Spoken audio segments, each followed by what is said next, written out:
কাউরের দুর্নাম যদি তোমরা করে বেড়াও, কাউরের যদি কুৎসা রটনা তোমরা করে বেড়াও, তাহলে পারে নিজে যেন নিজের মৃত ভাইয়ের তোমরা মাংস খেলে। তাহলে নিজের ভাইয়ের মাংস খাওয়া যাবে ভাই? আল্লাহর ওয়াস্তে হ্যাঁ না বলুন। তাহলে নিজের মৃত্যু ভাইয়ের মাংস যদি না খাওয়া যায়, তাহলে পাপটা কতখানি এবার অনুভব করুন।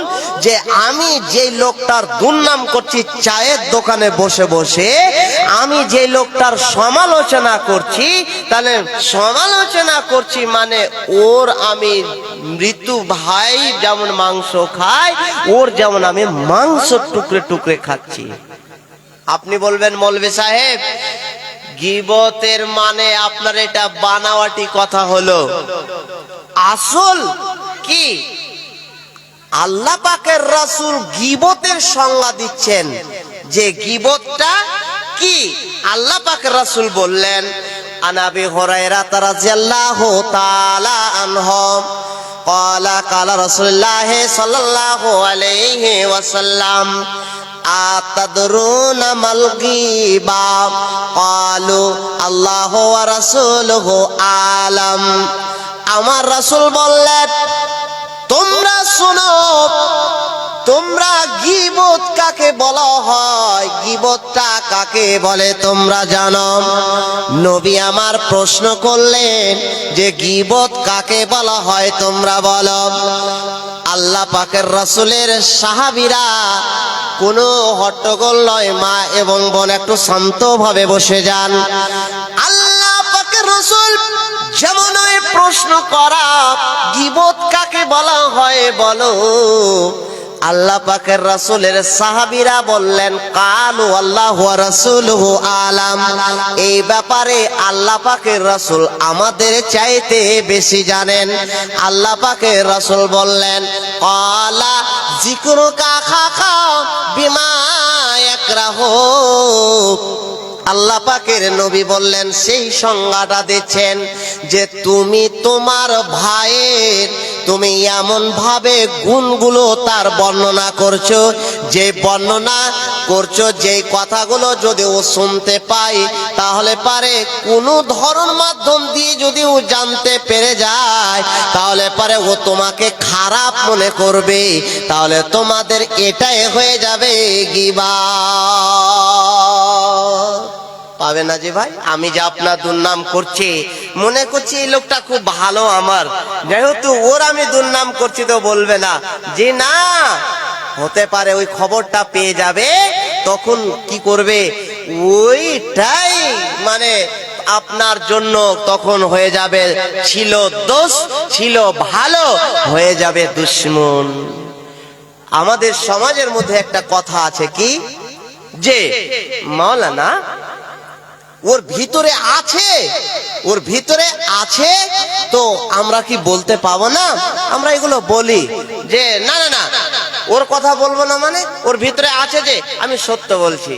জি না আমার ভাইজানেরা, ওই আমার মায়েরা, ওই আমার বোনেরা, যেই বোনটির আপনি দুর্নাম করেন, যে ভাইটার আপনি দুর্নাম করে বেড়াচ্ছেন, ওর মধ্যে যদি থাকে সেটা দোষ, ওর মধ্যে সেই ভুলটা থেকে যায়, ওই ভুলটা অন্য জনের সামনে বলারের নামটাই হলো গীবত। আর বানিয়ে বানিয়ে যদি আমি মিছে মিছে আপনার দুর্নাম করি, আপনার মধ্যে সেটা নেই কিন্তু আপনার আমি দুর্নাম করছি, আমার রাসূল বললে সেটা হয়ে যাবে বহতানান, সেটা হয়ে যাবে একটা মিথ্যা অপবাদ। তা আপনি মিথ্যাবাদী হয়ে কিয়ামতের দিন উঠবেন। মায়েরা, এটা আমাদের মধ্যে হয় তাও, আপনাদেরও মধ্যে হয় তাও, যে যতক্ষণ পর্যন্ত কোনো নারী দুর্নাম না করবে ততক্ষণ পর্যন্ত ও শান্তি পাবে না। অথচ কত বড় পাপ, যদিও হাদিস দুর্বল, খালি উদাহরণ দেওয়ার জন্য বলি কি, যে কত বড় পাপ, জেনার চাইতেও এই গীবত করাটা হচ্ছে বড় পাপ। আল্লাহ পাকের রাসূল বললেন গীবতটা কত খতরনাক। আল গীবাত আশাদ্দু মিনাজ জিনা। গীবত করাটা হলো, পরনিন্দা করাটা হলো জেনার চাইতেও খতরনাক, জেনার চাইতে হলো বড় পাপ।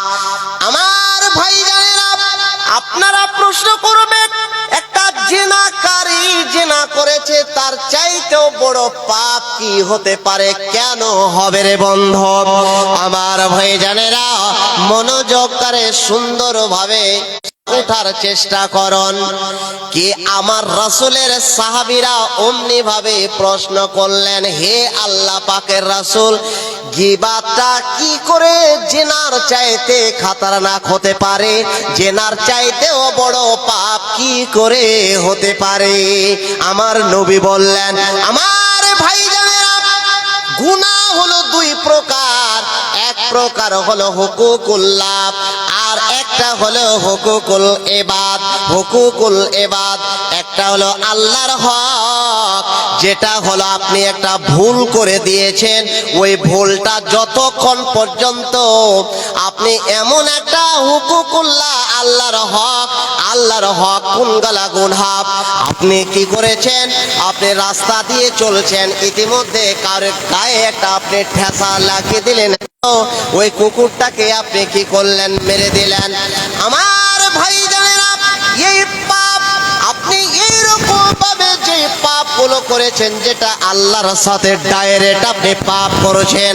আপনি রাত 12টার সময়তে আপনি জুমার দিনে 15 মিনিট 5 মিনিট আগাখানে আপনি সুন্দর করে গেলেন, মসজিদে গেলেন, আর মসজিদে গিয়ে আপনি আল্লাহর কাছে দুইখানা হাত উত্তোলন করলেন, দুইখানা হাত উঠে বললেন, রব্বুল আলামিন, এটা আমার দ্বারাতে পাপ হয়ে গিয়েছে, এটা আমার দ্বারাতে গুনাহ হয়ে গিয়েছে, আমি পাপী আল্লাহ, আমি পাপী হিসাবে তোমার কাছে আরজি করছি, তোমার কাছে দরখাস্ত করি, হে আল্লাহ রব্বুল আলামিন, আমার দ্বারাতে চায়ের দোকানে বসে বসে আমার দ্বারাতে এইরকম এই ধরনের আমার পাপ হয়ে গিয়েছে, আল্লাহ তুমি সেই পাপটাকে মোচন করে দাও, আল্লাহ তুমি সেই গুনাহটাকে আমার মাফ করে দাও।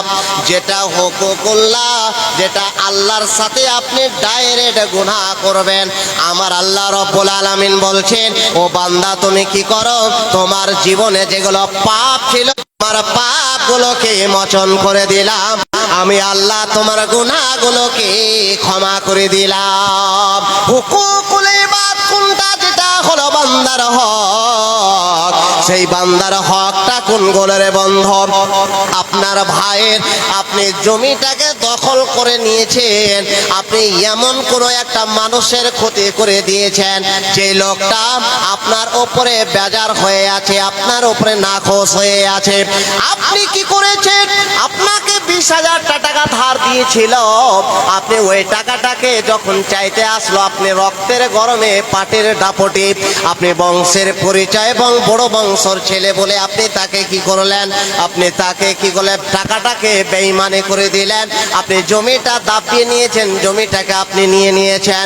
এইগুলো হলো হুকুকুল ইবাদ, যেটা বান্দার সাথে আপনার সম্পর্ক আছে। ওই বান্দার হকগুলো যদি কেউ করে না, ওরে যতক্ষণ পর্যন্ত তার কাছ থেকে সেই ক্ষমা না চাইবে, ততক্ষণ পর্যন্ত আমার আল্লাহ ক্ষমা করবে না, আমার আল্লাহ ক্ষমা করবে না। আমার ভাইজানেরা, আল্লাহ রাসূলের সাহাবী প্রশ্ন করলেন, আল্লাহ পাকের রাসূল, হে আল্লাহ পাকের রাসূল, এই লোকটার আমি ক্ষতি করে দিয়েছি, এই লোকটার আমি ক্ষতি করে দিয়েছি, এই লোকটার আমি জমিকে দাবিয়ে নিয়েছি। আল্লাহ পাকের রাসূল, আমি ওই লোকটার ক্ষতি করার পরে আমি কি করলাম? ওর কাছে যে ক্ষমা চাইবো, কিন্তু ক্ষমা চাওয়ার আমি সেই সময়টা পেলাম না, ওই লোকটা মারা গেল, ওই লোকটার ব্যাপারে কি হবে?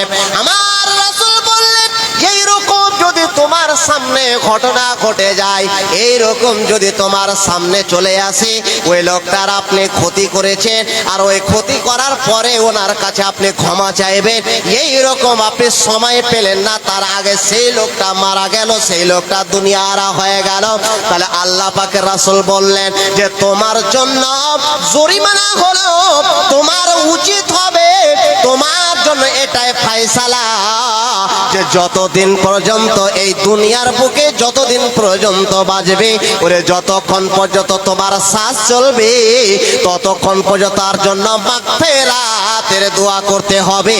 তাই তুমি কি করবে, এইরকম তোমার যদি কেস হয় তাহলে অবশ্যই অবশ্যই তুমি তার জন্য মাগফিরাতের দোয়া করো। আমার ভাইজানেরা, জেনাটা তাহলে পারে আমি বুঝাবার ক্ষেত্রে শুধু আমি বলি, অন্য কোনো মনস্থ অন্য কোনো মনে নয়। একটা আপনি একবার জেনা করে নিয়েছেন, ওই জেনাটাকে আপনি কি করলেন, আল্লাহ রব্বুল আলামিনের কাছে ক্ষমা চাইলেন, মাপ চাইলেন, আল্লাহ ক্ষমা করে দেবেন। কিন্তু বান্দার ভাইজান আমার, বাপজান আমার, ও আমার মায়েরা, ওই আমার বোনেরা, যেই বোনটা আপনি ওই বোনটার দুর্নাম করেছিলেন, যে ভাইটা আপনি অন্য ভাইয়ের দোষগুলো মানুষের সামনে তুলে ধরেছিলেন, বলে যতক্ষণ পর্যন্ত ওর কাছে ক্ষমা না চাইবে, যতক্ষণ পর্যন্ত ওর কাছে তুমি ক্ষমা না চাইবে, যতক্ষণ পর্যন্ত ও ক্ষমা না করবে, ততক্ষণ পর্যন্ত মহান আল্লাহ ক্ষমা করবে না, আল্লাহ তোমাকে ক্ষমা করবে না। আমার ভাইজানেরা, তাহলে এই গীবতটা কত বড় পাপ, কত বড় আমাদের জন্য কষ্টকর, ক্ষতিকারক, যে একটুখানি যদি আমি আপনি অনুভব করি তাহলে পারে আমরা বুঝে নিতে পারবো। আমার ভাইজানেরা, এই পাপীর কথা, এই পাপীর কথা, এই গুনাহগারের কথা, এই গীবতকারীর কথা স্বয়ং রাসূল দুনিয়াতে আযাবকারী লোকদেরকে দেখেছেন। দুনিয়াতে, এটা দুনিয়ার কথা বলি, কি দুনিয়াতে আল্লাহ পাক রাসূল দেখছে যে এই গীবত করার কারণে, পরনিন্দার করার কারণে তার কবরে শাস্তি হচ্ছে। হাদিস সহিহ বুখারী শরীফের হাদিস। আল্লাহ পাকের নবী বললেন, মাররান নবী সাল্লাল্লাহু আলাইহি ওয়াসাল্লাম আলা কবরাইন। আমার নবী বলছেন, আমি পথ অতিক্রম করছি, আমার নবী বললেন, আমার সঙ্গীরা সাথীরা আমার পিছনে পিছনে রাস্তায় আসছেন। আল্লাহ পাকের রাসূল রাস্তার ধারে দুটো কবর দেখলেন, এবং কবর যেমনি দেখা তেমনি আল্লাহ পাকের রাসূল দাঁড়িয়ে গেলেন, সেখানে দাঁড়িয়ে গেলেন। আর সাহাবীদেরকে বললে, ওরে আমার সাহাবী বর্গরা, ওই আমার সঙ্গীরা, তোমরা শোনো, এই যে দেখছো রাস্তার ধারে, রাস্তার কান্ধাতে দুটো কবর আছে, তোমরা দেখো, বর্তমানে এই কবর দুটোকে শাস্তি হচ্ছে, এই কবর দুটোকে আযাব হচ্ছে। বড় যে একটা পাপ করেছে, বড় একটা গুনাহ করেছে, এইরকম না, বড় একটা পাপ করেছে এই জন্য তাদেরকে শাস্তি দেওয়া হয়, এরকম না। আমার রাসূল বললে, জানো কত ছোট পাপ, কিন্তু সেই পাপটা বড় করে নিয়েছে বলে এই জন্য এর কবরে শাস্তি হচ্ছে। আমার রাসূল বললে, শোনো শোনো, এই লোকটাকে যে দেখছো, এই কবরবাসী দুইজনের মধ্যে একজন কি ছিল, যখন পেশাব করতে যেত, যখন পেশাব করা লাগতো, তখন সে পেশাবটা কি ঢঙে করতে হবে, কি রকম ভাবে করতে হবে, কোথায় যে জামাতে লাগছে না প্যান্টের নিচে লাগছে, একটা কথা বলে দিলে আমার যুবক ভাইজান, আজকে বর্তমান যুগে আমার যুবক ভাইরা, বাইকে হলো আমাদের সব ধরনের প্যান্টগুলো পাওয়া যায়। এমন প্যান্ট আমাদের মধ্যে রয়েছে যে প্যান্টগুলো পেঁড়া হওয়া যাবে না, এই রকম প্যান্টগুলো যদি পরে থাকে তাহলে বসা তো দূরের কথা, দাঁড়িয়েও পেশাব করা সম্ভব হয় না। তার জন্য চোখে দেখেছি অনেক যুবক ভাইকে রাস্তায় চলি বলে দেখতে পাই।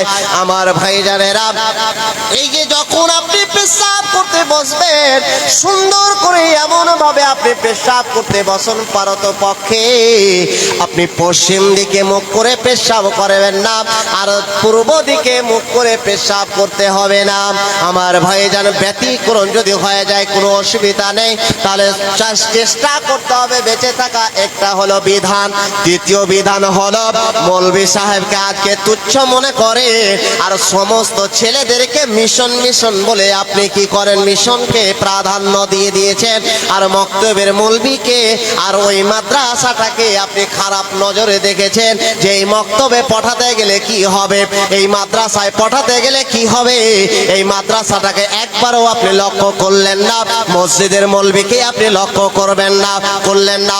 ওই আমার বোন, যখনই আপনার ছেলেকে, যখনই আপনার মেয়েকে, ওই আমার ভাইজান আব্বাজান, যখন আপনার আব্বাজান নাতিকে পোতাকে মসজিদে পাঠাবেন, ভাইজান আমার যখন আপনার ছেলেকে মসজিদে পাঠাবেন, ওই মসজিদের মৌলভীটা একটা দোয়া শিখিয়ে দিবে যে পেশাব করতে বসতে গেলে কি বলতে হয়, পায়খানা করতে গেলে কি বলতে হয়।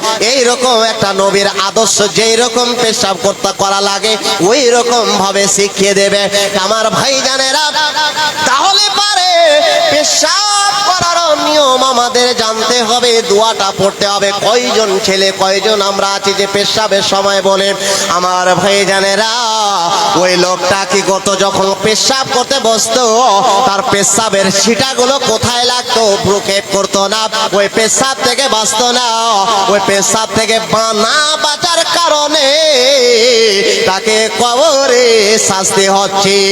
দ্বিতীয় নম্বর হলো আমার আল্লাহ রাব্বুল আলামিন স্বয়ং বলেন, ও পৃথিবীর মানুষরা তোমরা শুনে নাও, যদি তোমরা কি করো, কাউরের গীবত করো, কাউরের যদি পরনিন্দা করো, তাহলে পারে তোমরা স্বয়ং নিজের মৃত ভাইয়ের যেন মাংস খেলে। এই লোকটা এত গীবত করেছে, এত গীবত করেছে, এর কাজ ছিল গীবত করা, যার কারণে এদের কবরে এর শাস্তি হচ্ছে। আমার ভাইজানেরা, আমার মায়েরা, আল্লাহ পাকের রাসূল সেখানে একটা গাছ দেখলেন, সেই গাছের ডালটুকু ভেঙে নিলেন আর ভেঙে নেওয়ার পরে দুটোই কবরে এবারে ছোট ছোট করে ডালগুলো পুঁতে দিলেন। আর পুঁতে দেওয়ার পরে বললেন, ওরে আমার সঙ্গে সাহাবীরা তোমরা শোনো শোনো, এই কারণে এদের শাস্তি হচ্ছে। আমি নবী মুহাম্মদ বলুন সাল্লাল্লাহু আলাইহি ওয়াসাল্লাম, আল্লাহ পাকের রাসূল বললেন যে দুই কোণাতে দুটো ডালকে পুঁতে দেওয়া হোক। দুটো ডাল পুঁতে দিলেন নবী এবং পুঁতে দেওয়ার পরে বললেন যে শোনো শোনো, যতক্ষণ পর্যন্ত, যতদিন পর্যন্ত এই ডাল দুটো শুকনো না হবে, যতক্ষণ পর্যন্ত ডাল দুটো শুকিয়ে না যাবে, ততদিন পর্যন্ত এর আযাব হবে, এর শাস্তি হবে, কিন্তু হালকা শাস্তি হবে, হালকা শাস্তি হবে। আমার ভাইজানেরা, সেই জাহান্নামের আযাব থেকে, ওই কবরের শাস্তি থেকে যে নাজাত পাবে এইরকম নবী আমার বললেন না। ওই কবরের শাস্তি হবে বটে, কিন্তু যতদিন পর্যন্ত ডাল পুঁতা থাকবে, শুকনো না হবে, ততদিন পর্যন্ত সে আযাবটা হালকা হবে। আমার ভাইজানেরা, এটা তো হচ্ছে পার্থিব জীবনের কথা, এটা হচ্ছে দুনিয়ার কথা, যে আল্লাহ পাকের রাসূল বলছেন যে পৃথিবীবাসীরা ও আমার উম্মত বর্গরা তোমরা শোনো, যদি তোমরা কি করো, কাউরের পরনিন্দা করো, কাউরির যদি তোমরা গীবত করো, তাহলে পারে শোনো, দুনিয়াতেই তোমাদের শাস্তি হবে, আখিরাতে, আখিরাতেও শাস্তি হবে, আমাদের আখিরাতেও শাস্তি হবে। তা কি, যে হাদিসখানা আমি শুরুতে পড়েছিলাম আমার ভাইজানেরা, আল্লাহ পাকের রাসূল বললেন, লাম্মা আরাজা রাব্বি মারারতু বিকাওমিন আজফারু মিন নুহাসিন। আমার নবী বললেন, আমি জান্নাত দেখলাম, আমি জাহান্নাম দেখলাম, এবার জাহান্নামের পথ দিয়ে আমি অতিক্রম করছি, জাহান্নামের রাস্তা দিয়ে আমি চলছি। ওই রাস্তা দিয়ে চলতে চলতে হঠাৎ এক শ্রেণীর মানুষ, একটা দলকে আমি দেখলাম যে তাদের নখগুলো হয়েছে বড় বড়, তাদের নখগুলো হয়েছে পিতলের সমান। আমাদের মাঝে নেই। অনেক যুবতী বর্তমানে মেয়ে আছে, অনেক যুবতী আমার বোন আছে, অনেক যুবক ভাই আছে।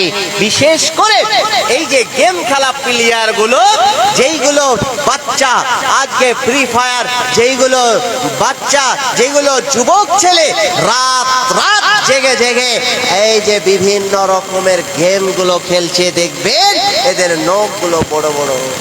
আবার ফের আমাদের মাঝে ফতোয়ার কম নেই, বলছে কি এই নখটা বড় রাখলাম, এই নখটা যদি বড় রাখি তাহলে পরে কুরবানির দিন যদি কাটি তাহলে কুরবানির সমান নেকি পাওয়া যাবে। এটা আছে না না ভাই, প্রথা আছে, হ্যাঁ না না বলুন। অনেক ভাই আছেন, আপনি জানছেন হয়তো নিজের কথাটা বলবেন না, যে আমার ছেলে কি করে নখগুলোকে বড় করে রাখে, আমার মেয়েটা বড় করে রেখেছে, আর বলছে যে বাবা তুমি যে 20,000 টাকা দামের খাসি কুরবানি করবে, যেই পণ্যটা কুরবানি 20,000 টাকার খাসি কুরবানি দিয়ে যে নেকিটা পাবে, আমি বাবা আমি এই নখটা রাখলাম, এই নখটা পাবো, ঘোড়ার ডিম পাবে। আমার ভাইরা, আমার রাসূল বললেন আমাদের মধ্যে অনেক ভাই আছে নখগুলো যখন বড় হয় ওই নখগুলো আমরা কি করে দাঁত দিয়ে কামড়াতে যাই, জিনা কামড়াতে হবে না বন্ধু। কি করতে হবে, বড় হতে গেলে আপনাকে কেটে ছোট করে নিতে হবে, এটাই হলো বিধান। আমার রাসূল বললেন আমি রাস্তার ধারে কিছু লোককে দেখলাম, সেই লোকগুলোর কিভাবে শাস্তি হচ্ছে। আল্লাহ পাকের রাসূল বললেন যে সেই মানুষগুলো, সেই সমস্ত লোকগুলোর নখগুলো কুনিগুলো হলো বড় বড়। যদি শুধু বড় হয়ে থাকতো তাহলে হয়তো খুব ভালো হতাম। না না মা, না না বোন আমার, না না ভাই আমার, ওই নখগুলো হবে নহাসিন, পিতলের নখ। ওই নখগুলো দিয়ে তারা কি করে, কেন বড় করা আছে, ওই নখগুলো দিয়ে শুধু নিজের মুখখানা, নিজের মুখমণ্ডল খানা আঁচড়াতে আছে, আঁচড়াতে আছে, আঁচড়াতে আছে। যেই রকম আমরা একটা চিরুনি দিয়ে মাথা আঁচড়াই চোখগুলোকে সোজা করার চেষ্টা করি, ওই রকম ভাবে ওই পিতলের কুনির দ্বারাতে সেই মুখখানাকে আঁচড়াচ্ছে, চিরছে। আমার ভাইজানেরা, যখন একটা মানুষ নিজের মুখখানাকে চিরবে তা কতক্ষণ চিরবে, কতক্ষণ একটা মানুষের খাস্তানা আছে। আমার নবী কি, আপনি কি দৃশ্য দেখলেন, আমার নবী কি বলছেন শোনেন। আমার নবী বলছেন শোনো শোনো, যখন আমি দেখলাম ওই শ্রেণীর মানুষগুলো নিজের মুখখানাকে আঁচড়াচ্ছে, নিজের মুখখানাকে চিরছে, কিছুক্ষণ যাবৎ, কিছুক্ষণ পর সেই লোকটা আবার নিজের পেটের কাছে, নিজের বুকের কাছে চলে আসে, নিজের বুকের কাছে ওই নখগুলো নিয়ে আসে, আর ওই নখগুলো নিজের বুকখানাকে চিরতে শুরু করেছে। আমার ভাইজানেরা, আমার রাসূল বললেন ও শোনো শোনো, আমার রাসূল বললেন মানহা উলা ইয়া জিবরিল, হে আল্লাহ পাকের রাসূল বলুন তো এই লোকগুলো, এ আল্লাহ পাকের রাসূল বললেন জিবরিলকে, এ জিবরিল বলো তো এইগুলো কারা এবং কে, কেন এরা 24 আওয়াজ, কেন এরা 24 ঘন্টা, কেন এরা রাত এবং দিন নিজের মুখখানাকে চিরতে আছে, চিরতে আছে, নিজের মুখখানাকে চিরার পর আবার কেন তারা নিজের বুকখানাকে চিরতে যাচ্ছে, এইরকম তাদের কেন শাস্তি দেওয়া হচ্ছে। আমার ভাইজানেরা, ও আমার মায়েরা, ও আমার বোনেরা, আমার রাসূলকে উত্তর দিলেন হে আল্লাহ পাকের রাসূল, এই লোকগুলো, এত লোকগুলো বাজে ছিল, এই লোকগুলোর ক্যারেক্টার এইরকম ছিল, আমার আল্লাহ বলেছেন এবং স্বয়ং নবী বলেছে, কিন্তু নবীর হাদিসগুলোতে উল্টো আঙুল দেখিয়েছে। তার মানে হলো যে এরা মানুষের শুধু খিপত করে বেড়াতো, এরা শুধু মানুষ হিসাবে ছিল, কিন্তু অন্যের যতক্ষণ পর্যন্ত এরা দুর্নাম না করতো ততক্ষণ পর্যন্ত এরা রাত্রে ঘুমাতো না। তোমাকে ডাকি যদি একবার আল্লাহ, আমাকে কাছে টানো বারবার, তোমাকে ডাকি যদি একবার আল্লাহ, আমাকে কাছে টানো বারবার। যদি পথ ভুলে যাই আমাকে দিও ঠাই, যদি পথ ভুলে যাই আমাকে দিও ঠাই, দিও দিশা এইটুকু আবদার আল্লাহ, আমাকে কাছে টানো বারবার। দুনিয়ার বুকে আমি এক মুসাফির, বুনে যায় প্রতিদিন গুনাহের জাল। দুনিয়ার বুকে আমি এক মুসাফির, বুনে যায় প্রতিদিন গুনাহের জাল। স্বপ্নেরা দল বেঁধে রাতে করে ভিড়, আসবে কি কাঙ্ক্ষিত সোনালি সকাল। হয়ে গেলে পেরেশান ও আমার রহমান, হয়ে গেলে পেরেশান ও আমার রহমান। জিকিরে হতে দিও একাকার আল্লাহ, আমাকে কাছে টানো বারবার। তোমাকে ডাকি যদি একবার আল্লাহ, আমাকে কাছে টানো বারবার। বিরহের ব্যথাগুলো ঝরে প্রতিদিন, তুমি ছাড়া কে বলো করে দিবে দূর। বিরহের ব্যথাগুলো ঝরে প্রতিদিন, তুমি ছাড়া কে বলো করে দিবে দূর। তোমার দয়া প্রভু জানি সীমাহীন, কলবে দাও জেলে ইমানের নূর। বেলা শেষে নেই কেউ সান্ত্বনা তোমাতে, বেলা শেষে নেই কেউ সান্ত্বনা তোমাতে।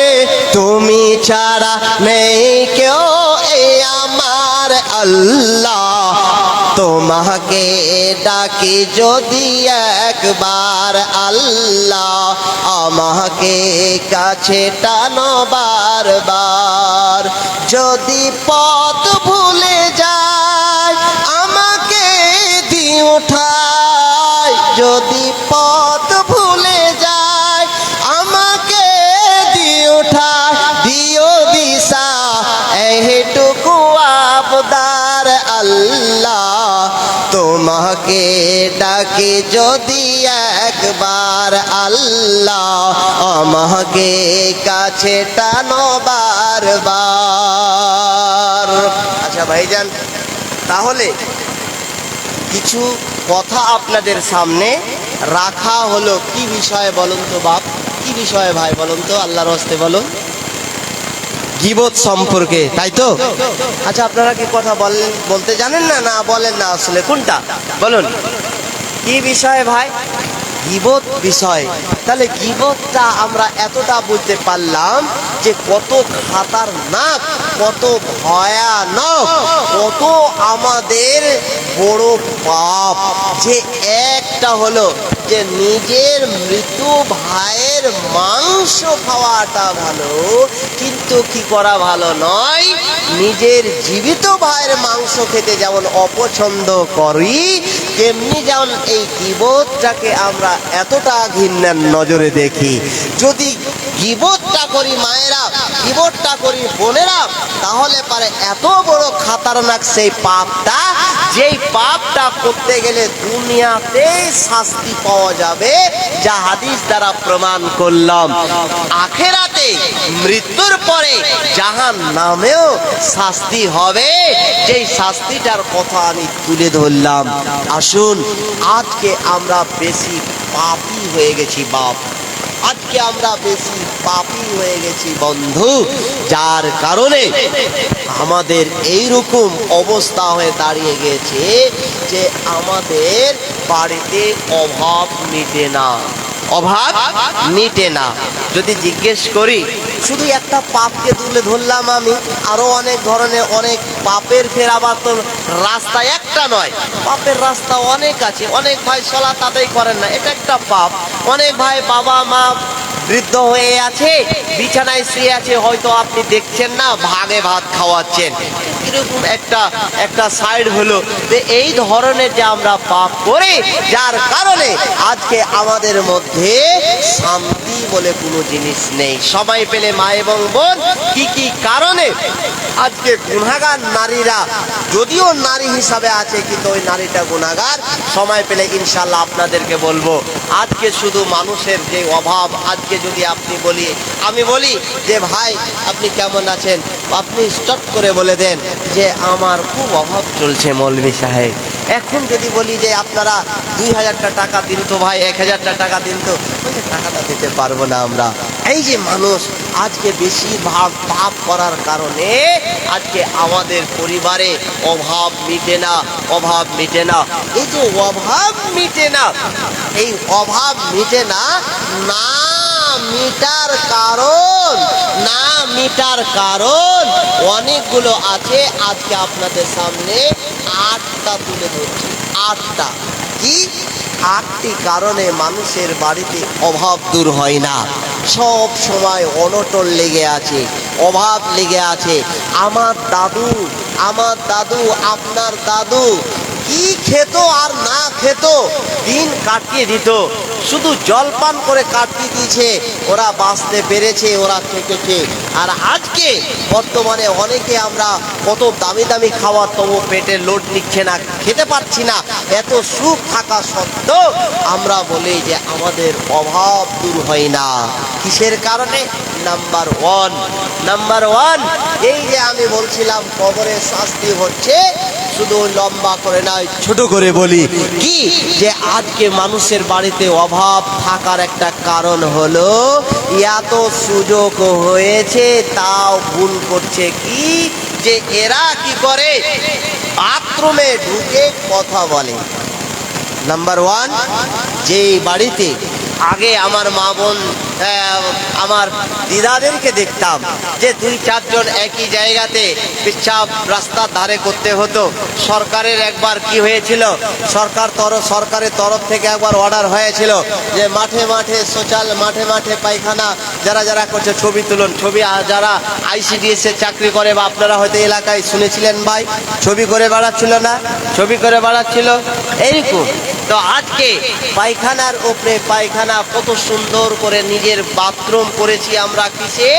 নালে নিজে সুতনটাতে, যে ঘরটাতে ঘুমাই, তবু কি করি আমরা সেখানে বাথরুম এত সুন্দর, পায়খানা এত সুন্দর করার পরও কথা বলি। আপনি বলবেন মৌলভী সাহেব এটা কেমন হলো কথা?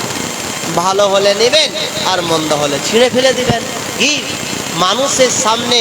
মানুষের সামনে যে কথা বলি, এখন যদি আমি কথা যে বলছি মাইকে, তাহলে আপনারা মাইকের পুরো যতদূর আওয়াজ আছে সবাই আপনারা শুনতে পাচ্ছেন, এটাকে আপনি কথা বলবেন। কিন্তু আরবি ব্যাকরণ হিসাবে আপনি আছেন এখানে, শুধু আমি ইঙ্গিতে যদি এখানে এইভাবে ডেকে নিই, তাহলে আপনারা কেউ না কেউ বুঝতে পারবেন। যার দিকে আমার চোখের নজরটা যাবে উনি বুঝে যাবেন যে মৌলভী সাহেবটা আমাকে ডাকলো। এটা এক প্রকারের কথা।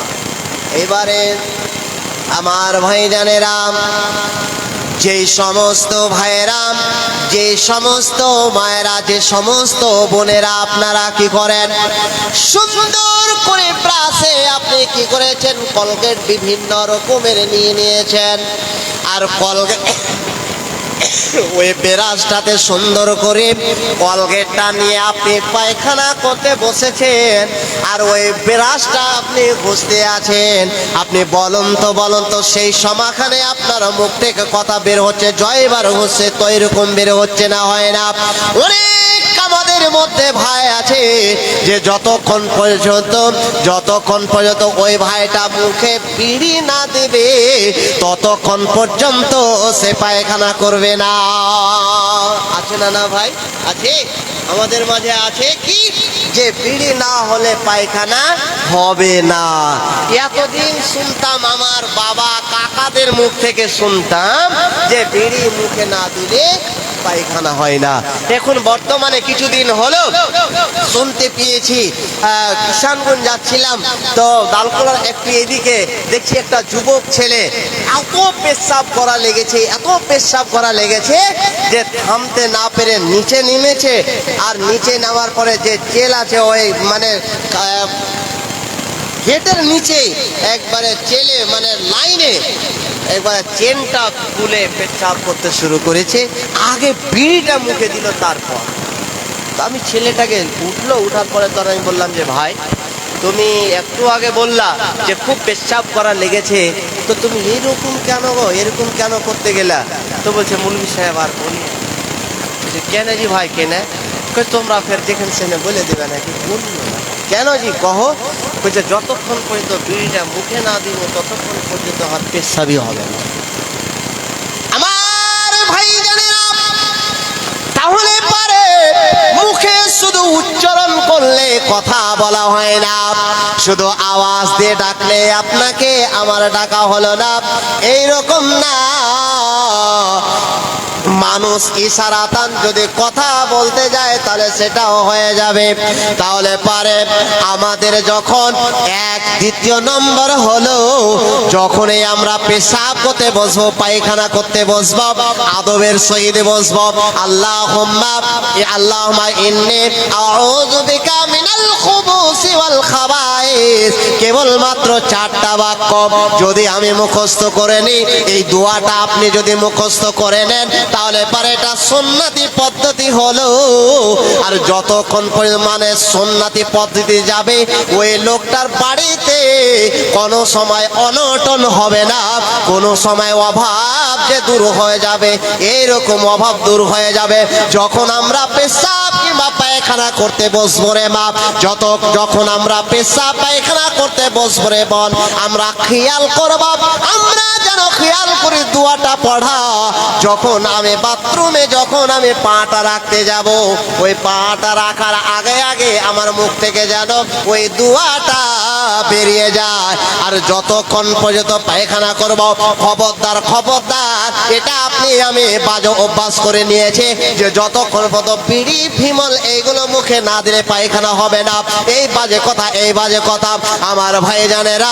তাহলে কথা বলার জন্য যে কথা বলবে, পায়খানা কিংবা পেশাব করতে বসে থেকে যদি কেউ কথা বলে তাহলে পারে ওই বাড়িটাতে কোনো সময় অভাব দূর হবে না। ওই বাড়িটাতে অভাব লেগে থাকবে, লেগে থাকবে।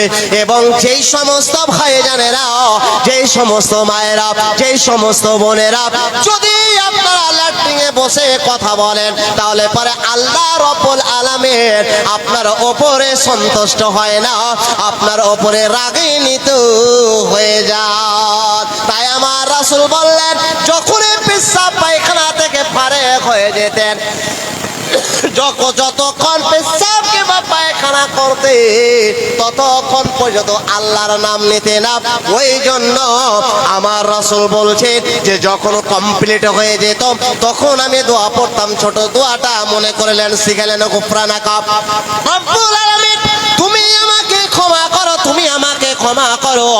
এই মায়েরা, আমার বোনেরা, খবরদার খবরদার, আজকে কত কষ্ট করে আপনার সামনে রাত 12টা 2টোর সময়তে টোটো চালিয়ে 200-400 ইনকাম করেছিল। আপনার সামনে কত হোড়া হোড়ে গোতাগতি খেয়েছে জেনারেল বগিতে গিয়ে ভিন রাজ্যে কাজের জন্য। আপনার সামনে কত পরিশ্রম করছে, ওই রকম পরিশ্রম করা টাকাতে আপনার বাড়িতে সুন্দর একটা পায়খানা করেছে। খবরদার খবরদার রে বোন, ওরে আমার মা খবরদার, এই দোয়াবিহীন পেশাব কিংবা পায়খানা করতে বসবেন না। এই জন্য বসবেন না যে আপনাকে কত সুন্দর আগে রাস্তার ধারে পাঠাতো, আগে খালি ময়দানে পাঠাতো, এখন বাড়ির যেই বেডটাতে আপনি ঘুমাবেন ওই বেডের কাছে আপনার জন্য আপনার স্বামী সুবিধা করে দিয়েছে। অতএব সকালবেলাতে অবশ্যই মনে রাখবেন যে আমি বাড়িতে অভাব যদি নিয়ে আসি থাকে আমার স্বামীর, তাহলে আমার কারণে বাড়িতে অভাব আছে কেন? এখন পর্যন্ত আমার পেশাবের ঢং জানতে পারলাম না, পায়খানা করা দোয়াটা মুখস্থ করতে পারলাম না, পায়খানা থেকে কমপ্লিট করার পরও দোয়াটা বলতে পারলাম না। আমার নবী বলছে আল্লাহ তুমি ক্ষমা করো, আল্লাহ তুমি ক্ষমা করো। কেন ক্ষমা চাইতেন বন্ধু আমার? আল্লাহর রাসূল বললেন এই যে 2 মিনিট 4 মিনিট 5 মিনিট আমি অফ থাকলাম তোমাকে ডাকতে রব্বুল আলামিন, তাহলে তুমি আমাকে ক্ষমা করো। নাম্বার 2 হলো আজকে দেখবেন আজকে অনেক যদি আমাদের মধ্যে একটু কিছু রাগ হতে গেলে নারীদের মধ্যে এটাও পাওয়া যায়, স্বামীর সাথে কোনো রকম যদি কথা হয়ে যায় তাহলে পরে ওই স্বামীটা যেরকম একটা দারুখোর পকেটমার ধরা পড়ে যেতে গেলে যা হয় ওই রকম ভাবে শুইতে হবে। আমার ভাইজানেরা, যদি আপনারা নিজের নবীর আদর্শেতে যদি আপনারা না ঘুমাতে যান তাহলে পরে খবরদার জেনে নিন আপনার বাড়িতে অভাব দূর হবে না। নাম্বার 2 কি করে আমাদেরকে ঘুমাতে হবে? রাসূল সাল্লাল্লাহু আলাইহি ওয়াসাল্লাম বললেন কিভাবে ঘুমাতে হবে, ঘুমার ডাইরেকশনটা আমার রাসূল দিলেন কি ওরে শোনো শোনো শোনো, যখন তোমরা বিছানায় ঘুমাতে যাবে তখন তোমরা কি করবে? ডান দিকে কাত হয়ে ঘুমিয়ে যাও। আপনি বলবেন মাওলানা ডান দিকে কাত হয়ে আবার ঘুমাবো তো কতক্ষণ ঘুমাবো? আপনার অপশন আছে, যদি আপনি এইভাবে ঘুমিয়ে যান তাও চলবে, কিন্তু সুন্নাতি ঘুমা হলো ডান দিকে মুখ করে ডান দিকে কট করে ঘুরে ঘুমিয়ে যাওয়া। খবরদার খবরদার, একটা পকেট মার যেই রকম পকেট মারে করে যদি ধরা পড়ে যায় তাহলে দেখবেন ওই পকেট মারে ট্রেনিং দেওয়া হয় ওই পকেট মারকে, ওরে তুমি আমার জাদুর বিহীন যদি কি হয়ে যাও ধরা পড়ে যাও তাহলে পরে শোনো শোনো, মহান আল্লাহ পাক রব্বুল আলামিন আমাদের আপনাদের বডির মধ্যে কতগুলো জিনিস রয়েছে বন্ধু আমার। এই বডির ভিতরে রয়েছে কলিজা, এই বডির ভিতরে রয়েছে ফুলকাপ, যেগুলো মাংস, যেইগুলো মাংসতে হাড্ডি নেই, ওই হাড্ডিবিহীন মাংসগুলো যদি শেষ হয়ে যায় কাউরের বাবা কোনো ডাক্তারের ক্ষমতা নেই যে আপনাকে ঘুরিয়ে নিয়ে আসতে পারে। কারণটা হলো আপনার পা যদি ভেঙে যায় আপনি কোনো একটা ডাক্তারের কাছে যাবেন, ভালো হয়ে চলে আসবেন। কলিজা খারাপ হয়ে যেতে গেলে, ফুলকা খারাপ হয়ে যেতে গেলে আপনার আর কোনো অপশন নাই।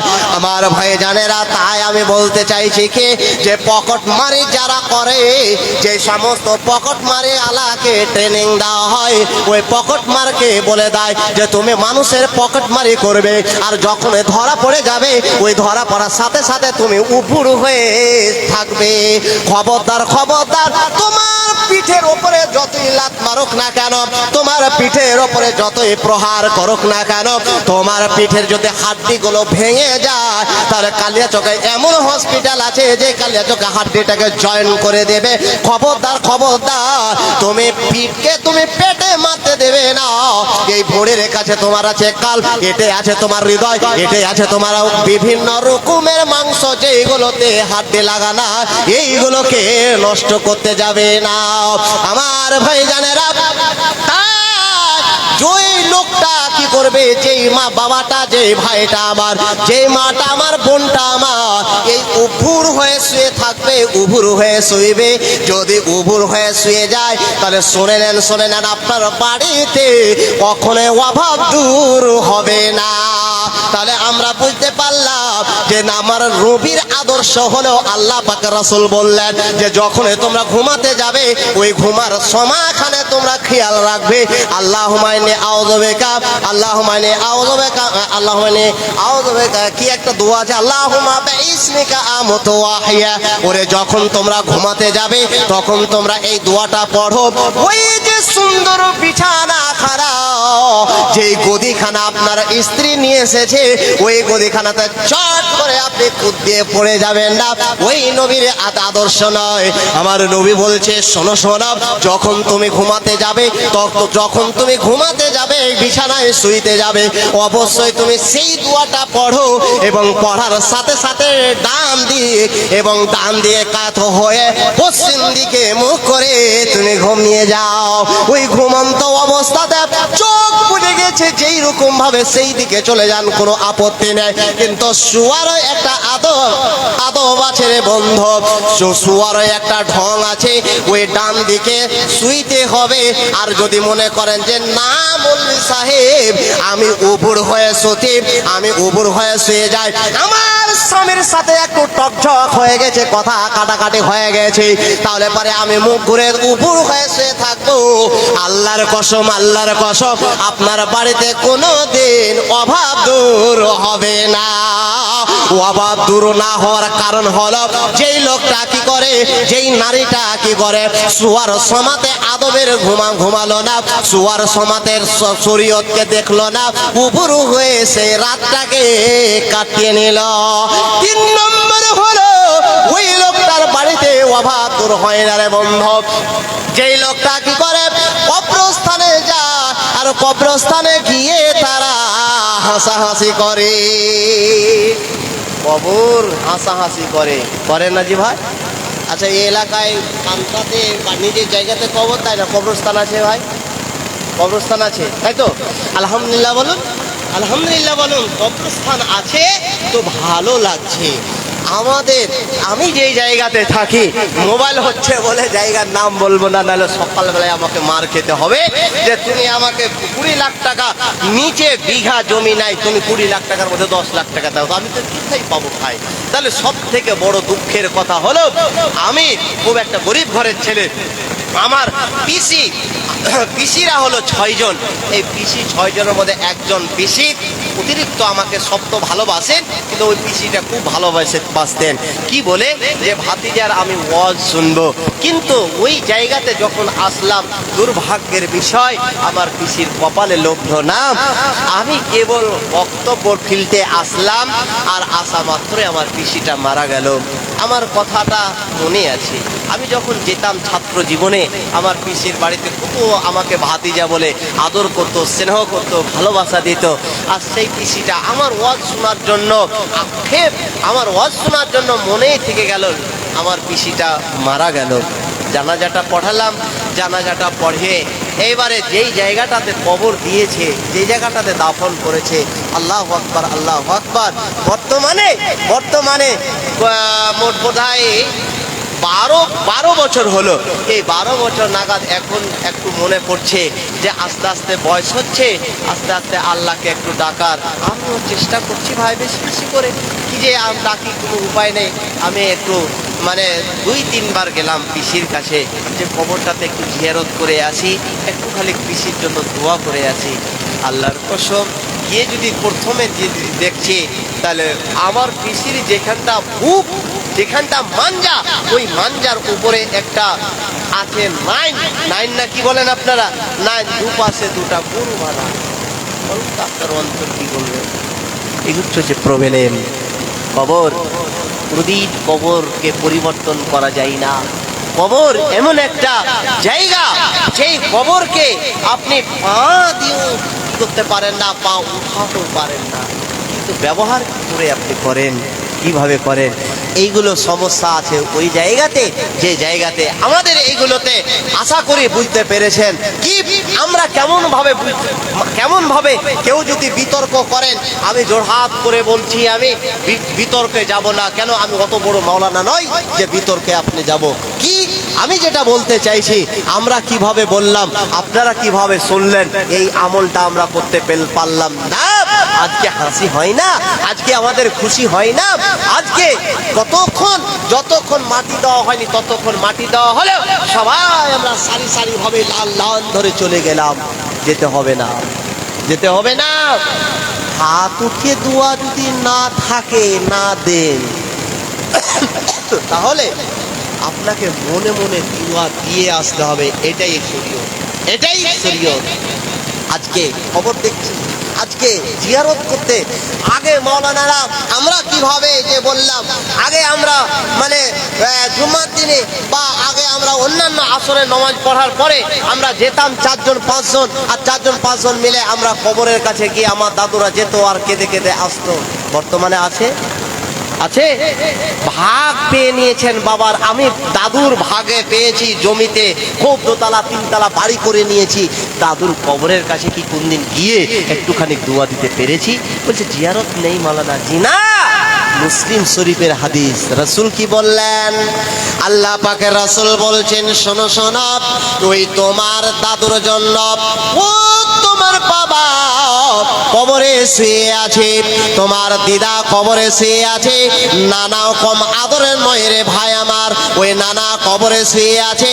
ওই কবরের কাছে গিয়ে আপনি খালি কি বলেন? আল্লাহ রব্বুল আলামিনের কাছে তুলে ধরেন, রব্বুল আলামিন আমার বংশের লোক, আমার কাকা, আমার এগানা বেগানা এই কবরে শুয়ে আছে, কি হালাতে আছে আল্লাহ আমার জানা নেই, আমি জানি না। রব্বুল আলামিন আজকে আমার ঈমানটা এত কমে গিয়েছে, এই কবরটাতে, এই জায়গাটাতে আমাকে একদিন আসতে হবে। আমার ভাই জানেরা, ওখানে গেলে তো আপনার অনুভব হবে, অনুশোচনা হবে, আপনি বলতে পারবেন ওই কবরে আজকে বর্তমানে আজকে কবর দিয়ে আসলাম, আর কোনোদিন গেলাম না। যতদিন একটা লোক না মারা যাবে গ্রামে, ততদিন পর্যন্ত আমি গেলাম না, আপনি গেলেন না। না রে ভাই, না না, লাভটা কি হবে তাহলে? শোনেন, ওখানে গিয়ে বললেন যে আল্লাহ রাব্বুল আলামিন এই কবরটা, এই জায়গাটা এমন একটা জায়গা, এই জায়গাটা মানুষের একবার আসে, দ্বিতীয়বার আর কোনো চান্স নেই। আল্লাহ গো, এইরকম ভাবে, যেই রকম ভাবে আমার নবীর হাদিস বলছেন, আল্লাহ পাকের রাসূল বললেন, হযরতে ওসমান বলে একজন সাহাবে, সেই হযরতে ওসমান যখন কোন কবর দেখতেন, ওই কবর দেখা মাত্রে অঝর নয়নে কাঁদতেন। এত কাঁদতেন ওসমান, এত চোখ থেকে অশ্রু বের করতেন ওসমান, যে তার নিজের দাড়িগুলো ভিজে ভিজে যেত। তাকে প্রশ্ন করা হচ্ছে, ও হযরতে ওসমান বলো বলো, ও হযরতে ওসমান বলো, আজকে তোমার সামনে জান্নাতের যখন কথা বলা হচ্ছে, এতটা তোমার হৃদয়টা কমে যায়, গলে না? ওরে যখন জাহান্নামের কথা বলা হয়, তখন তোমরা মনটাকে একটুকু নরম করতে পারো না? কিন্তু না না, ওরে যখন তুমি কবর দেখতে পাচ্ছ, তখন তোমার চোখের জল কেন এত আসছে? আল্লাহ পাকের রাসূলের সাহাবী হযরতে ওসমান রাদিয়াল্লাহু তাআলা আনহু বলছেন, ইন্নাল কবরা আউওয়ালা মানাজিলা। আমার রাসূলের সাহাবী বলছেন যে আল্লাহ পাকের রাসূল বলেন, হযরতে ওসমান বলছেন, আল্লাহ পাকের রাসূল বললেন, মানুষের মৃত্যুর পরে, মানুষের মৃত্যুর পরে প্রথম যেটা মানুষের ধাপ হলো, প্রথম যেটা স্টেপ হলো, সেটা হলো কবর। যার কবরটা ভালো হয়ে যাবে, যার কবরটা ভালো সাকসেসফুল হয়ে যাবে, যার কবরের রেজাল্ট ভালো হয়ে যাবে, এমন আসমান পর্যন্ত আর কোনো জায়গা নাই যে কবরে বাধা পড়লো না, অন্য জায়গা থেকেও বাধা পড়ে যায়। যার কারণে আমার সঙ্গীরা, এই জন্য আমি কি করি, কবরকে দেখতে গেলে আমি ক্রন্দন করে, কবরকে দেখতে গেলে আমি কাঁদি, এই জন্য আমি কাঁদি, এই জন্য কাঁদি। এটাই হলো আমার প্রথম স্টেপ। আমার ভাইজানেরা, কি আপনাদেরকে বলেছিলাম, আল্লাহ পাক রাসূল কি বললেন, যদি তোমরা তোমার আত্মীয় স্বজন যারা কবরে চলে গিয়েছে, ওই কবরের কাছে ওই আত্মীয় স্বজনের জন্য যদি দোয়া করতে যাওয়া যায়, ওই আত্মীয় স্বজনের জন্য যদি একটু আমি দোয়া করতে যাই, আপনি যান, তাহলে আমার রাসূল বললে, শোনো শোনো, ওরে যতক্ষণ পর্যন্ত তুমি রাস্তাতে থাকো, ওরে যতক্ষণ পর্যন্ত রাস্তাতে থাকবে, ততক্ষণ পর্যন্ত তুমি জান্নাতে থাকবে, ততক্ষণ পর্যন্ত তুমি জান্নাতের বাগানে থাকবে। লাভটা কি? যে জান্নাতে আমি থাকবো।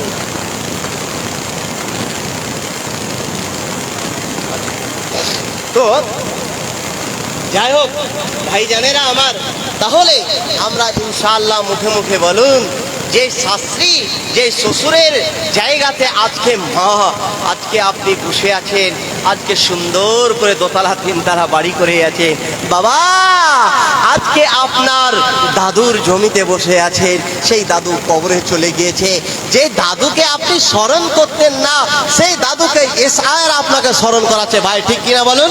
করাচ্ছে কি করাই না?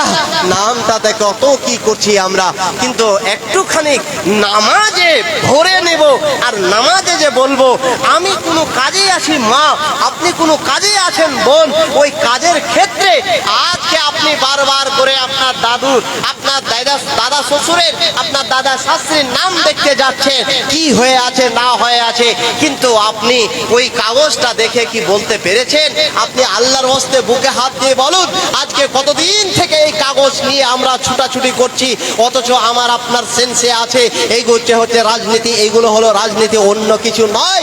আমরা বাঁচার জন্য এত আমরা ছটফট করে বেড়াচ্ছি, আল্লাহর হস্তে বুকে হাত দিয়ে বলুন তো আমার মুখ থেকে কি বেরিয়েছে?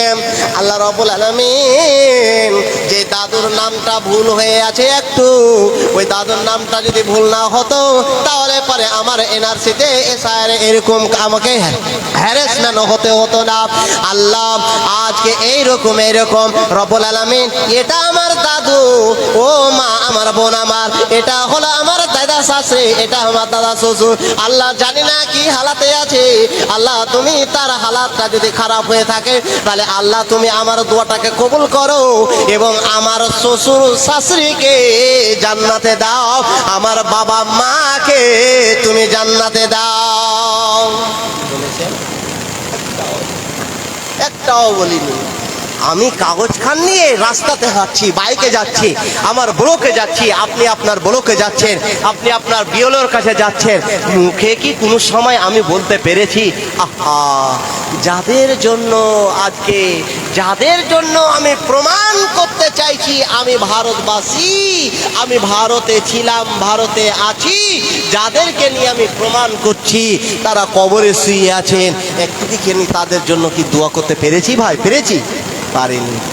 তাহলে আমার ভাইজানেরা, যারা যারা মনে করলেন এতটি কথা আমি বললাম, এতটি কথা যদি আপনি পালন না করতে পারেন তাহলে আপনি আল্লাহর ওয়াস্তে বলুন, কেন আপনার বাড়ি থেকে অভাব দূর হবে?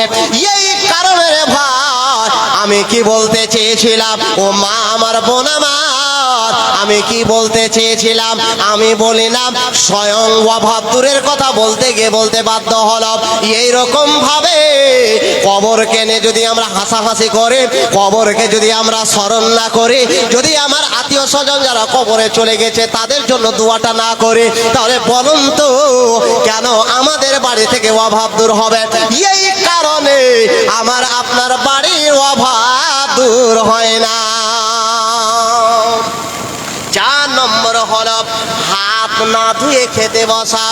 আমার ভাইজানেরা, হাত ধুয়ে আমাদেরকে খেতে বসতে হবে। আমরা আসলাম কোথা থেকে আর কোথা থেকে, আজকে আমাদের এত সুবিধা হয়েছে তবু হাত ধুই না, খেতে বসে যায়।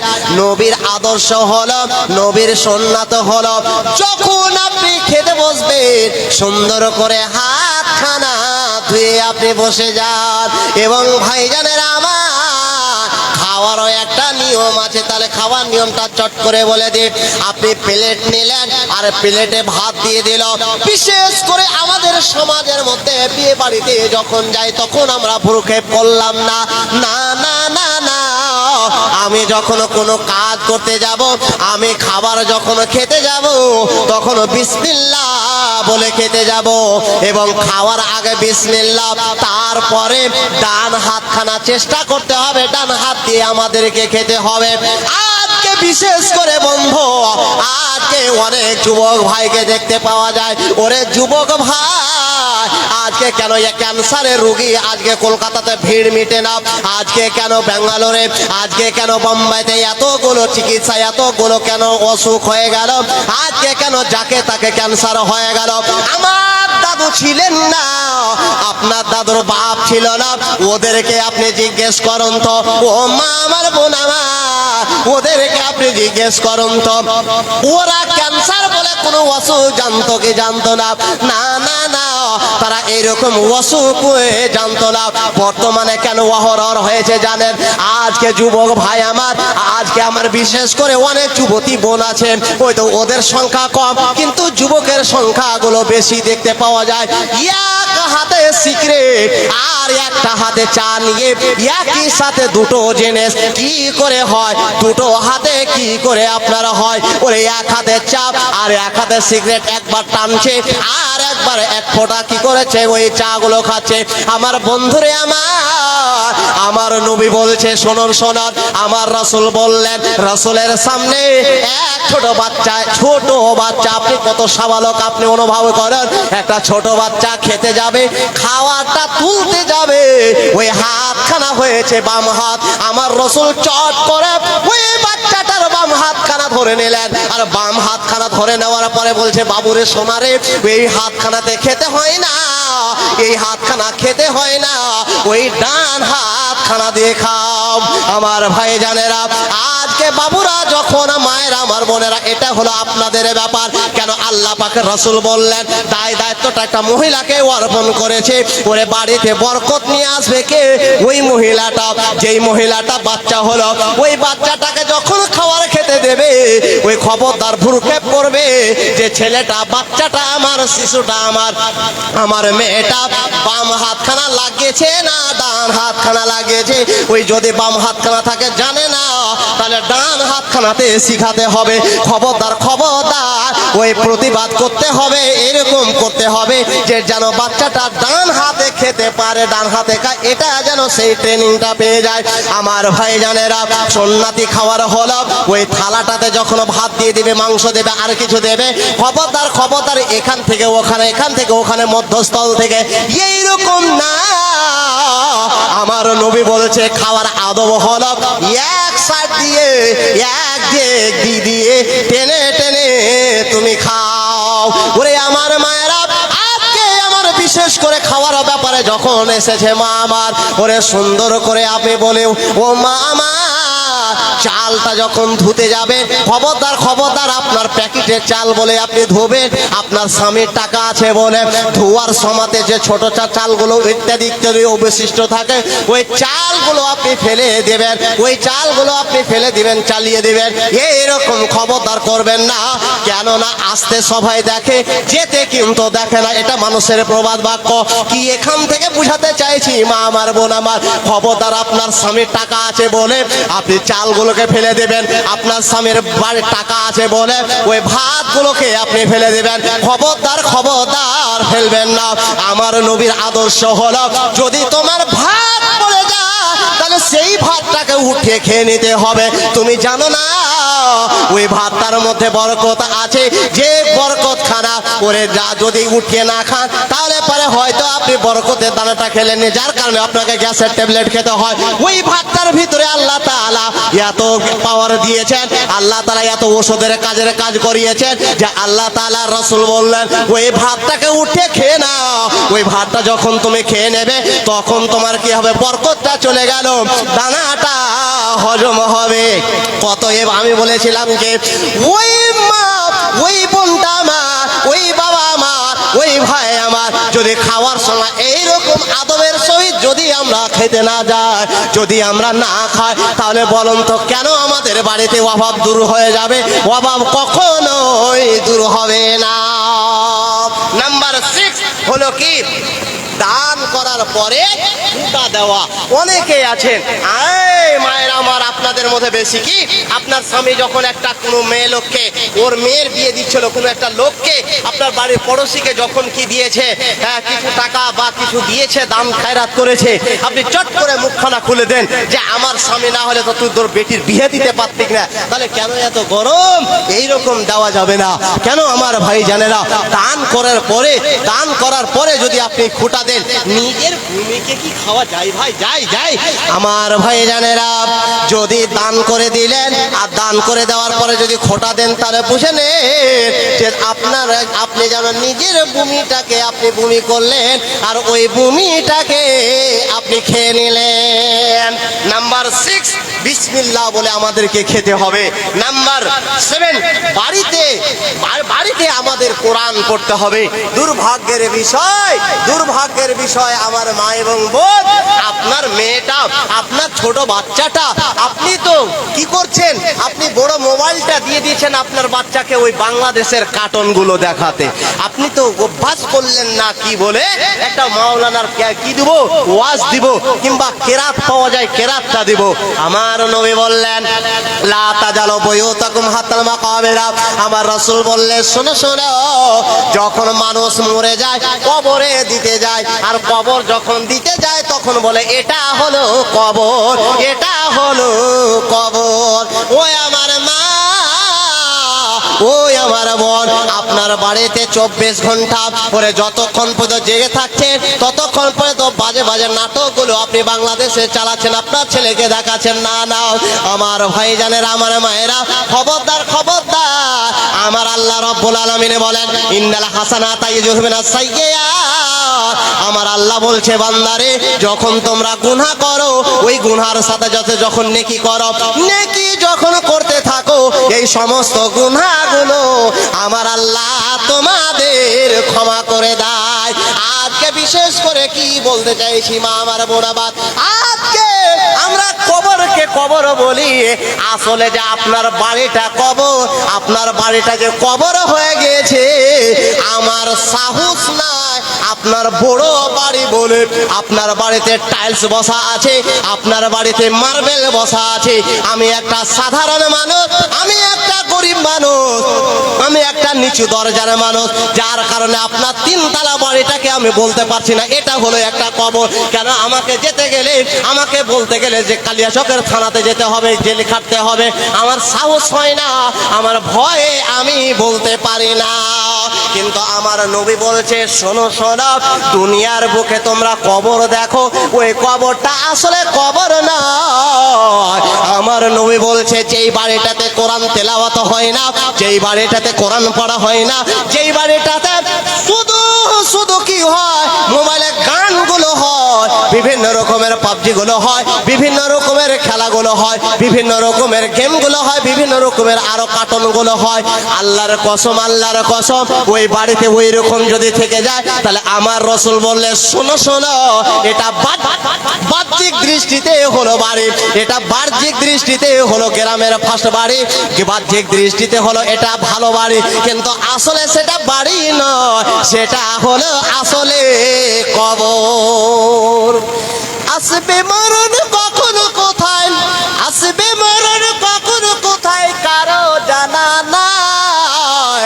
জানাজার নামাজের আগে নামাজ পড়ো ভাই, তোমার জানাজার নামাজের আগে নামাজ পড়ো ভাই। আসবে মরণ কখন কোথায়, আসবে মরণ কখন কোথায় কারো জানা নাই। জানাজার নামাজের আগে নামাজ পড়ো ভাই। রুকুকারীর সাথে হে আল্লাহ রুকু করতে বলে, তুমি কেন কাজের বিবর বলো না তাহলে। আমার ভাই জানেরা, তাহলে শেষ যেটা বাড়িতে অভাব দূর হওয়া না হওয়ার লক্ষণ, শেষ কথা যেটা, সেটা হলো যে বাড়িটাতে নামাজি না, যে সালাত আদায় করে না, যে বাড়িতে সালাত আদায় হবে না, ওই বাড়িটাতে কোনোদিন অভাব দূর হবে না। আমার ভাইজানেরা, আজকে বিশেষ করে আমরা সব রকম করলাম, যদি পারেন তাহলে আমার যুবক ভাইদেরকে এই কথাটা আমি রেখে গেলাম। বেশ কিছু জায়গাতে এটা একতা হয়েছে, একতা হয়েছে সেই যুবক ভাইরা, সেই নমাজিরা কি বলে যে আমরা বিভিন্ন রকমের বিভিন্ন জায়গাতে আমরা হ্যারাসমেন্ট হচ্ছি এই নিয়ে, এই SIR নিয়ে। তাহলে শোনাম, দুনিয়াকে তো আমরা ধরলাম, এবার আল্লাহকে আমি ধরে নি। কয়েকটা জায়গাতে হয়েছে, এটা আমি আপনাদের কাছে বলে আবদার রেখে গেলাম। কি বলে? একতা হন, একতা হয়ে পরে 4 জন 10 জন ছেলে এক জায়গাতে হন, আর এক জায়গাতে হয়ে নমাজটা ধরে নিন। আর নমাজটা ধরে নিতে গেলে আপনি ফজরতে উঠে গেলেন, আর ফজরতে উঠে যাওয়ার পরে আপনি কি করলেন বললেন, ওই আব্দুল মালিক, ওই আব্দুল খালিক, যদি তুমি নমাজ না ধরো তাহলে পরে আমি তোমাদের জানাজাতে কাউকে যেতে দেব না। পারা যাবে কি ভাই? কেন? ওদের সংখ্যা বেশি। ভাইজান চেষ্টা করুন, যারা যারা নমাজি আছেন, কি হয়েছে, হচ্ছে, চলছে বিভিন্ন জায়গাতে, কি বলে যে আমরা 10 জন 20 জন একদিকে হচ্ছি, যেই বাড়িটাতে ফজরতে উঠতে পারবে না আমরা কাউকে ওকে গালি দেব না, ওকে কোনো কিছু বলবো না। কেন? কেন? ওকে ভদ্রতার সহিত বলবো, ভাইজান, দাদু, কাকা, নমাজ পড়ো, নমাজের সময় হয়ে গেছে, তুমি নমাজ পড়ো। নমাজের কথা বলতে যাব, মনের ভিতরে স্থিরকরণ আলহামদুলিল্লাহ বলুন। কেন? কেন? যুদ্ধের ময়দানে যুদ্ধ জয় হয়েছে এই নমাজের মাধ্যমে। আমার ভাইজানেরা, ওই আমার মায়েরা, ওই আমার বোনেরা, যাকে আপনি বাবা বলেছেন, যেই বাবার কাছ থেকে আপনি অনেক কিছু নিয়েছেন, যেই বোন আমার নিজের স্বামীর কাছে আপনি অনেক কিছু নিতে পেরেছেন, অনেক সুখী আছেন, ওই স্বামীর আজকে ঘুম হয় না। আজকে থেকে আপনি মনে মনে স্থির করে নেন যে আল্লাহ গো, আমি কি করব, এখন নমাজটা ধরে নেব। আমি মৌলবীর কথা, আজকে জলসায় গিয়েছি বলে আমি সালাত আদায় ধরে নেব, এইরকম না। আমি নমাজে পাবো, এই কথাটা যে মৌলবী বলেছে যে নমাজে যা চাওয়া যাবে তাই আমি পাবো। আমার ভাইজানেরা, আজকে আপনি বিরুদ্ধে দোয়া করুন আর বলুন যে রব্বুল আলামিন, এই যে আমরা ষড়যন্ত্রের মুখে আছি, এই যে আমার বিশেষ করে আল্লাহ আমরা বিভিন্ন জ্বালায় পড়ে আছি, আল্লাহ তুমি আমাদেরকে ক্ষমা করো, আল্লাহ তুমি আমাদেরকে মাফ করো, আল্লাহ তুমি এই জ্বালা যন্ত্রণা থেকে, এই ব্যস্ত থেকে আল্লাহ তুমি আমাদের মুক্ত করো। আমার ভাইজানেরা, আমরা মনে করি নমাজে যখন আমরা দাঁড়িয়ে গেলাম, আর নমাজে দাঁড়িয়ে যেতে গেলে শুধু দোয়া আর এই ওই করতে হয়, অন্য কিছু বলতে হয় না। এই কথাটা না রে মা, না, এই কথাটা না রে বোন, না, এই কথাটা না রে বাবা, না, এই কথাটা না রে ভাই আমার, না। আপনি নমাজটা ধরে নেন, আর নমাজটা ধরে নেওয়ার পরে আপনি সালাতটা ধরে নেওয়ার পরে আপনি রুকুতে যাবেন। রুকুতে যেই দোয়াটা পড়ার পর পড়ে নিলেন, আর পড়ে নেওয়ার পরে বললেন, আল্লাহ রাব্বুল আলামিন, আমি এই টেনশনে ভুগছি আল্লাহ, এই সমস্যাতে ভুগছি আল্লাহ, এই ষড়যন্ত্রকারীরা আমার উপরে ষড়যন্ত্র করছে আল্লাহ, কি থেকে আমি বাঁচতে পারবো? আল্লাহ তোমার কাছে বাঁচার রাস্তা আছে, আল্লাহ তুমি আমাকে বাঁচিয়ে দাও। আমার ভাইজানেরা, ইনশাআল্লাহ বলুন, ইনশাআল্লাহ আল্লাহ তাআলা আপনাকে আর হ্যারাসমেন্ট করবেন না। ওরে পৃথিবীর বড় বড় আজকে কি অন্যায় করে, আজ কি জালেম সরকার, আজকে কি আমাদের জালেম অন্যায় অত্যাচার করেছে, না রে ভাই, না, না, এরপরও আগেও বড় বড় শয়তান ফেরাউন ছিল, ওরে হামান ছিল, আরো আরো, তারা কখনোই জ্বালাতে পারেনি, আজ অব্দিও জ্বালাতে আমাদের পারবে না। অতএব নমাজ ধরে নে, আর নমাজের মধ্যে আল্লাহ রব্বুল আলামিনের কাছে তুলে ধরো, রব্বুল আলামিন, আমি নমাজ ধরতে পারে না, এতদিন আমার দ্বারাতে হয় না, আমার খামখেয়ালি বুদ্ধি ছিল, আজকে থেকে আমি নমাজ ধরে নিলাম। আল্লাহ গো, তুমি আমার নমাজের মধ্যে আবার সিজদায় যাবে, অনুরূপ ভাবে সিজদার দোয়াটা পড়ে নিলেন, আর সিজদার দোয়াটা পড়ে নেওয়ার পরে আপনি সেই সময়খানে বলতে লাগলেন যে আল্লাহ, আমরা খুঁজে পাই না, আল্লাহ তুমি আমাকে বাঁচার রাস্তা দেখিয়ে দাও, আল্লাহ তুমি আমাদের সমস্যার সমাধান, আল্লাহ রাব্বুল আলামিন তুমি হায়রাত করে বরবাদ করে দাও। আল্লাহ রাব্বুল আলামিন যারা আমার উপরে ষড়যন্ত্র করছে, আল্লাহ তাদেরকে তুমি গায়রাত করে দাও। এই যখন আপনি নমাজে দোয়া করবে, আল্লাহ তাআলা সেই নমাজের দোয়া আল্লাহ রাব্বুল আলামিন কবুল করবে। সংখ্যায় দেখুন তো ভাইজান আমার, বাবাজিরা, মায়েরা আমার, বোনেরা আমার, আমরা সংখ্যায় দেখি তো আমরা নমাজি কয়জন আছি আর বেনমাজি কয়জন আছি। তাহলে আজকে আমাদের উপরে এতগুলো সমস্যার আমাদের সম্মুখীন হতে হবে না তো কেন? কেন? আমি কি বলতে চাইছি, আমাদের অভাব তো মিটাতে পারলাম না, কি বলে আজকে আমি বলে এই যে নেতাটা হলো একটা অমুসলিম, এটা হলো একটা অমুসলিম, এটা আমাদের জ্বালাচ্ছে, এটা আমাদের জ্বালাচ্ছে। আপনি নিজেকে মনে করেন আমি হলাম মুসলিম, কেন আমার দাদুর নাম আব্দুর রহমান ছিল, কিন্তু ভোটে জমির লিস্টে জমির কাগজে লেখা আছে রহমান, কিন্তু ওই লোকটা আপনি মনে করছেন আব্দুর রাজ্জাক, আপনি মনে করেছেন হাবিবুর রহমান, আপনি মনে করছেন আব্দুল খালেক, কিন্তু না রে ভাই না। ওরে আমার মা, ওরে আমার বোন, আপনি মনে করছেন আমি হলাম নবীর বেটির নামে ফাতেমা, আমি হলাম নবীর বেটির নামে হলাম জাইনাব, আমি হলাম নবীর স্ত্রীর নামে হলো আয়েশা, আমি হলাম এই। আপনি মনে করছেন আমি খুব, আমার নামের অর্থটা ভালো, আমি হলাম মুসলমান, কেন আমার দাদু মুসলমান, আমার দাদা শ্বশুর মুসলমান, আমার দাদা শ্বশুর মুসলমান, আমার দাদা শাশুড়ি মুসলমান, আমার নানা শ্বশুর মুসলমান। ওরে মা আমার, বোন আমার, ওরে ভাই আমার, বন্ধু আমার, আপনি নিজেকে মনে করছেন মুসলমান, আল্লাহ পাকের রাসূল কি বললেন শোনে। আল্লাহ রাসূল বলছেন বাইনা তারখে আল্লাহ বাইনাল আবদে, আল্লাহ পাকের রাসূল বললেন যে সমস্ত মানুষেরা, যেই সমস্ত আমার বান্দারা সালাত আদায় করলো না, ওরে যারা যারা নামাজ পড়লো না, ওই কাফের এবং মুশরিক, ওই কাফের এবং মুসলমানদের তফাৎটা কিছু রইল না বাইনাল আবদে ওয়াল কুফরি।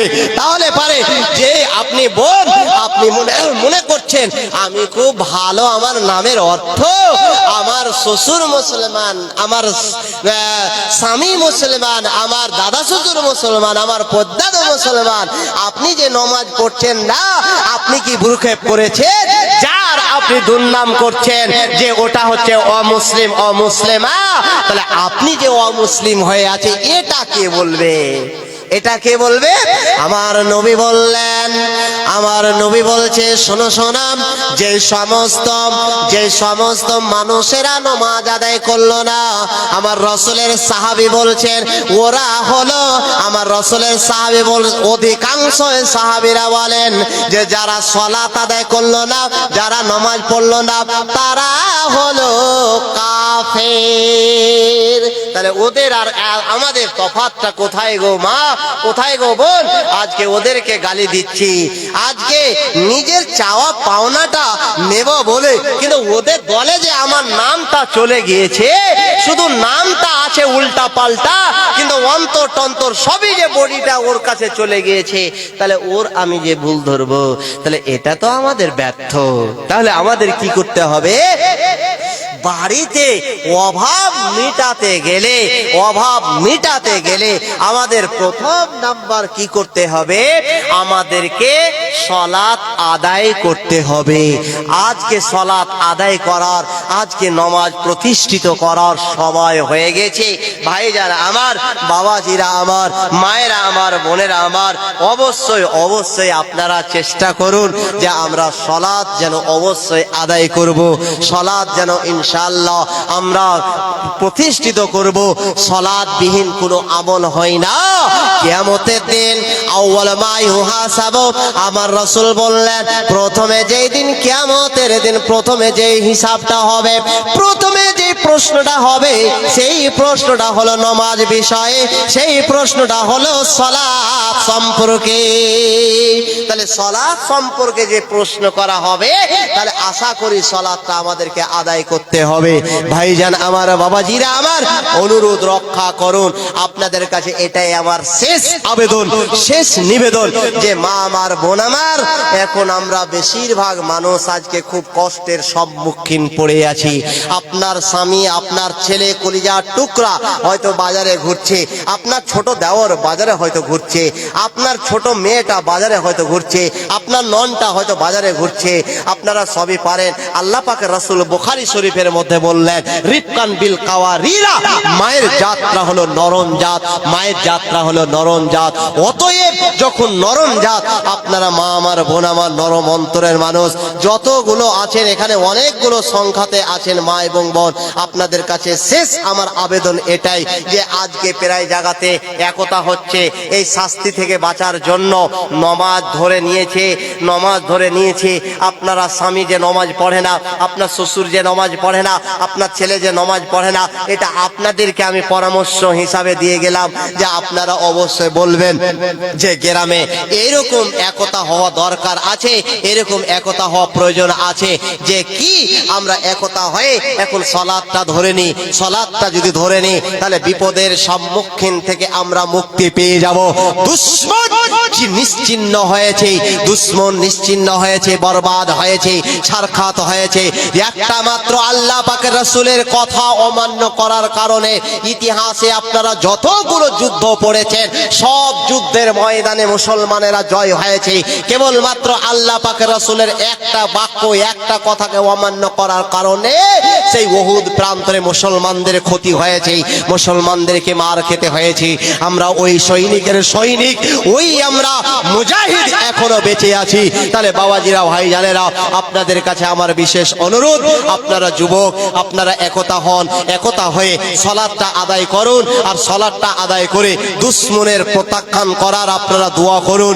দুশমন যেন নিশ্চিহ্ন হয়, দুশমন যেন মিটে যায়, আমাদের কোন রকমের বাধা বিঘ্ন যেন না আসে। সেই বাধা থেকে আজকে বিভিন্ন রকমের কাজকে আজকে দূরে রেখে দিয়ে আজকে লাইন লাগাতে হচ্ছে, আজকে আমাদের নিজের ইনকামকে বিসর্জন করে দিয়ে আজকে আমাদের মাঝে কত হ্যারাসমেন্ট হতে হচ্ছে। আজকে মা বোনদের কত জায়গাতে মারা যাচ্ছে, কত মা বোনদের আজকে পর্দাকে গর্দা হচ্ছে, আজকে বেইজ্জতি হচ্ছে। আল্লাহ গো, শেষকালে তোমার কাছে দোয়া করে রব্বুল আলামিন আমার মা বোনদেরকে বুঝবার এবং পরামর্শ হিসাবে যে দিলাম, পরামর্শ যেন তার গ্রামের লোককে, তার আত্মীয় স্বজনকে, তার পাড়া প্রতিবেশীকে, তার স্বামীকে, তার ছেলেকে বলতে পারে যে মৌলবি বলে গেছে একতা হতে হবে, নামাজ পড়তে হবে। যারা নামাজ ধরেনি তাদের বাড়িতে গিয়ে উঠাবো, জাগাবো। আমরা যেন সকলে একতা হয়ে, একতা বন্ধনে থেকে আজকে সালাত যেন আদায় করতে পারি। আল্লাহ, তুমি আমাদের মাঝে যে বিষয়ে ট্রফিকের উপরে কথা বললাম, হে রব্বুল আলামিন, আমাদের আজকে বিরাজমান, আজকে আমাদের পরনিন্দা, বেশিরভাগ আজকে গীবত করে যাচ্ছি, আমি করছি ওর, ও করছে আমার, এত যে বড় পাপ, এই পাপ থেকে আমাকে রক্ষা করো, আমাদের সমাজকে রক্ষা করো। বিশেষ করে দোয়া করি এই শ্রোতাবিন্দুর জন্য যাদের ভিতরে এইরকম পাপ আছে। রব্বুল আলামিন জানে না, যার রব্বুল আলামিন জানে তবু করেছে, আমরা জানা অজানা সত্য আমরা করে নিয়েছি। আল্লাহ, আমাদের দ্বারাতে ভুল হয়েছে।